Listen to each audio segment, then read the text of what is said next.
என்ன வந்துச்சு? மூலகங்கள் ஏ சமன் யார் யார் வர 3 மடங்கு 3 6 9 12 15 18 21 24 27 30 வருமா? இல்லை. ஏன் 30 வரல? 1க்கும் 30க்கும் இடையில. அப்போ இடையிலன்னா 30 வராது. எத்தனை? அப்போ ஏ என்னது? 1 2 3 4 5 6 7 8 எத்தனை வருதுன்னு சொல்லி நீங்கள் எண்டு இங்கே போடணும். சரியா? அதுதான் மூலகங்களை எழுதுகிற NA எழுதுகிற. சரிதானே? இப்போ அடுத்த தலை போடுங்க. சூனிய தொடை. சூனிய தொடை இல்லாட்டி வெறும் தொடைன்னு போடுங்க. வெறும் தொடை. சூனிய தொடை இல்லாட்டி வெறும் தொடை.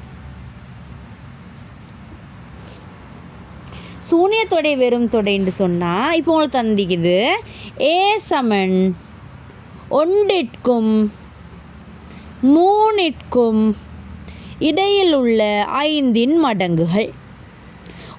எழுதிக்கோங்க. 1க்கும் 3க்கும் இடையில் உள்ள 5 மடங்குகள்.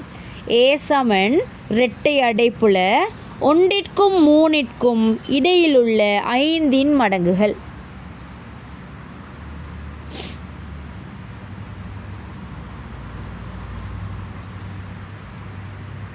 ஒன்றிற்கும் 3க்கும் இடையில் உள்ள 5 மடங்குகள்.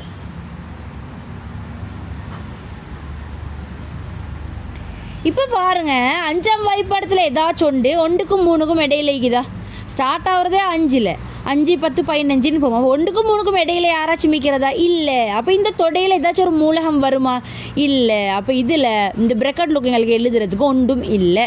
இதில் NA என்னது? ஒன்றும் இல்லாட்டி NA சொன்னாங்க, எந்த நம்பரும் இல்லை. அப்போ NA 0.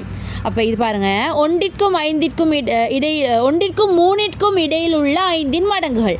அப்போ எழுதுறதுக்கு எங்களுக்கு ஒன்றுமே இல்லை. அப்போ பிரக்கெட் வெறும் பிரக்கெட்டாக இருக்குது. அப்போ வெறும் பிரக்கெட்டாக இருந்தால் என்ன எத்தனை நம்பர் இருக்குன்னு எண்ணணும். எண்றதுக்கு இதை நம்பர் ஒன்றும் இல்லை. அப்போ NA 0. இப்படி எந்த நம்பரும் இல்லாமல் பிரக்கெட் வெறுமையாக இருந்தால் அதுக்கு பெயர் தான் வெறும் தொடை இல்லாட்டி சூனிய தொடை. இது எழுதி கொண்டுங்க. ஒன்றாவது ஏ சமன் 1க்கும் 3க்கும் இடையில் உள்ள 5 மடங்குகள். அடுத்து போட்டுட்டு ஏ சமன் சும்மா பிரக்கெட்டை மட்டும் போட்டு வைங்க, ஒன்றும் இல்லை எழுது. அப்புறம் NA 0 எழுதுங்க.